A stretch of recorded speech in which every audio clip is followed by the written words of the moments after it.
Adik Ashraf Sinclair rapikan kebaya pengantin BCL. Momen haru adik Ashraf Sinclair yakni Aisyah kala merapikan kebaya Bunga Citra Lestari alias BCL.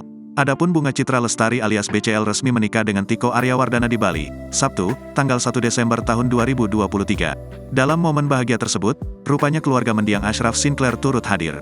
Bahkan adik Ashraf Sinclair ikut mendampingi BCL menuju pelaminan. Lewat unggahan salah satu tamu undangan, yaitu atlet jetski Aero Aswar, tampak Aisyah tengah menemani BCL menuruni tangga. Aisyah bahkan merapikan wedding veil putih BCL yang menjuntai ke lantai. Potret BCL menggelar akad dengan Tiko juga diunggah oleh Aero Aswar. Pernikahan BCL digelar di resor mewah Amankila yang terletak di Kabupaten Karangasem, Bali. BCL tampak tampil anggun dengan balutan kebaya dan wedding veil putih, lengkap dengan sarung batik bermotif kota-kota berwarna coklat. Penampilan BCL disempurnakan dengan sepatu perak hak tinggi.